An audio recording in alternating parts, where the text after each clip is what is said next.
the Opopco Studios in Oklahoma City. This is an OU Update with Ryan Aber. I'm Jenny Carlson. In the "you can never have too many quarterbacks" column comes this story. Baker Mayfield, while Trevor Knight is having a great start to his year and great start for the Sooners at 4-0, Baker Mayfield's eligibility still a question for the Sooners. Bob Stoops, the Sooner coach, asked about that during his Monday press conference. Let's hear what he had to say. You know, I'm gonna wait on that. We got some information back, but we're still working on it.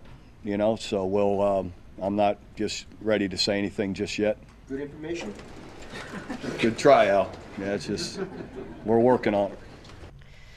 Bob Stoops asked there if it was good information, Ryan, and playing a little coy, saying, I'm not quite ready to say. But Baker Mayfield obviously transferring from Tech after being a walk-on there, trying to get immediately eligible, going through the NCAA channels, going through the Big 12 channels.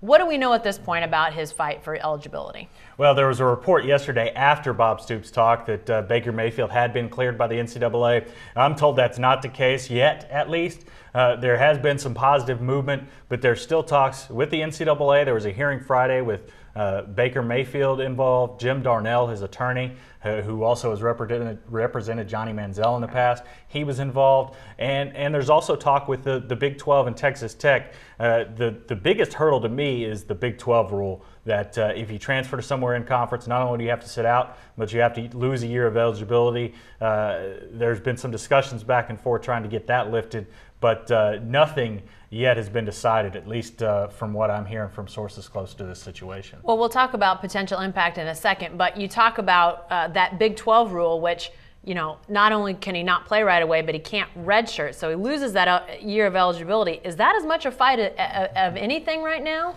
Yeah, I think no doubt their number one fight is to get Baker Mayfield eligible and eligible immediately. But I think secondary to that is they want to get that year back where even if he doesn't play this year, if he has to, whether he has to sit out or if he just straight red shirts with Cody Thomas getting some time as the backup, then they want that year back where Baker Mayfield can go into next year as a sophomore. So this fight has many levels to it. But that's sort of the pecking order as they stand right now. Well, as I mentioned at the outset, Trevor Knight having a good start to the year with the Sooners 4-0.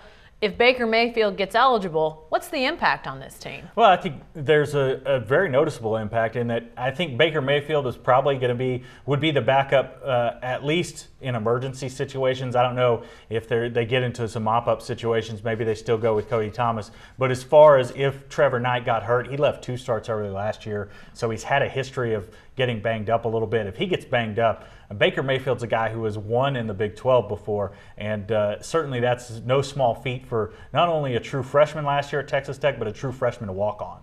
People have asked about Trevor Knight not running a bunch. If he's got Baker Mayfield as his backup, does he suddenly start taking off more? Yeah, I don't know if they open it up and run the zone read every play, but I think they can certainly feel more comfortable doing some more things. I think they still want to protect Trevor Knight because we've seen what he can be, even with his arm. Last year, the arm really hadn't developed. It has this year. He's making better decisions. Still not perfect, and they still want to at least have the threat of running the ball, but I don't think they're going to open it up and start running wishbone level quarterback runs. All right. Thanks, Ryan. Be sure to stay with the best coverage team anywhere at newsok.com and every day in the Oklahoman.